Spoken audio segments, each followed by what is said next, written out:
এখনো আমাদের সমাজে এরকম অনেক জাহেল মানুষ আছে, অনেক নামধারী মুসলমান আছে যে মেয়ে একটার বেশি দুইটা হলে মন খারাপ হয়ে যায়।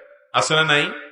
আল্লাহ তাআলা কোরআনে কারীমে এই মানুষগুলোর ভর্ৎসনা করেছেন যে কিছু মানুষ আছে যখন তাদেরকে সুসংবাদ দেয়া হয় মেয়ে সন্তান হয়েছে, তখন জল্লা ওয়াজহুহু মুসওয়াদ্দান ওয়া হুয়া কাযীম, মুখটা কালো হয়ে যায়। যে জিজ্ঞেস করে, ভাই আপনার না বাচ্চা কাচ্চা হওয়ার ছিল, কি হয়েছে? বলে যে 3 নম্বর মেয়ে হয়েছে।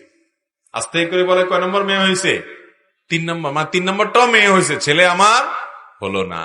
ভাইরা আমার, আমি একটা কথা প্রায় সময় বলার চেষ্টা করি, যদি কেউ হাফ ডজন ছেলের বাপ হয়, হাফ ডজন ছেলের মা হয়, হাফ ডজন না 1 ডজনের যদি বাপ মা হয়ে গেলেন, তো এর জন্য কোরআন হাদিসে কোনো ফজিলতের কথা আছে বলে আমার জানা নাই।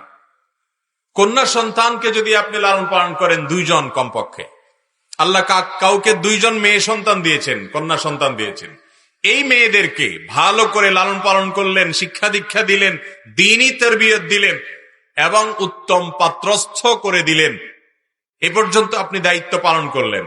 অথবা কোন কোন বর্ণনা আসছে শুধু মেয়ে না, কন্যা না, বোনও যদি হয়, আপনার আল্লাহ 2টা বোন দিয়েছে, আপনি বড় ভাই হিসাবে এই বোনগুলোকে লালন পালন করে শিক্ষা দিয়ে, তারবিয়ত দিয়ে, ভরণ পোষণ দিয়ে, আদর স্নেহ ভালোবাসা দিয়ে বড় করে উত্তম জায়গা পাত্রস্থ করে দিলেন। নবী করিম সাল্লাল্লাহু আলাইহি সাল্লাম এই ব্যক্তি সম্পর্কে কি বলেছে জানেন? সহিহ মুসলিমের হাদিসে আছে, তিনি বলেছেন, মান আলা জারিয়াতাইনি হাত্তা তাবলুগা, যে ব্যক্তি 2টি মেয়েকে লালন পালন করবে বালেগ হওয়া পর্যন্ত, প্রাপ্তবয়স্ক হওয়া পর্যন্ত, যা ইয়াউমাল কিয়ামাতি আনা ওয়া হুয়া, এভাবে নবী যদি আঙ্গুল এক্ষেত্রে তুলে দেখিয়েছেন, কিয়ামতের ময়দানে সে আসবে, আমি এবং সে এই 2 আঙ্গুলের মতো কাছাকাছি থাকবো। তাহলে যারা মেয়ের বাপ তারা খুশি না বেজার? কিন্তু 2 জন মেয়ে সন্তানের যদি বাপ বা মা হন এবং তাদেরকে সঠিকভাবে লালন পালন করে তারবিয়ত দিয়ে, তাদেরকে দ্বীনমুখী করে, তাদেরকে প্রাপ্তবয়স্ক হওয়া পর্যন্ত আপনি যদি নিয়ে যান, এরপরে উপযুক্ত পাত্রস্থ করে দেন, তো নবী করিম সাল্লাল্লাহু আলাইহি সাল্লাম বলেছেন, আমি ওই মেয়ের বাপ, মেয়ের মা জান্নাতে এরকম কাছাকাছি থাকবো ইনশাআল্লাহ।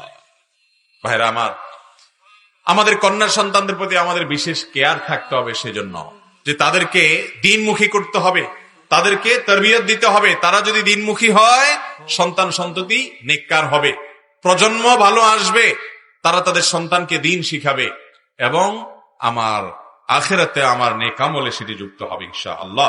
তাহলে কন্যা সন্তান লালন পালন করা, এটাও নবী সাল্লাল্লাহু আলাইহি সাল্লামের সাথে জান্নাতের কাছাকাছি থাকার সৌভাগ্য এনে দিবে ইনশাআল্লাহ।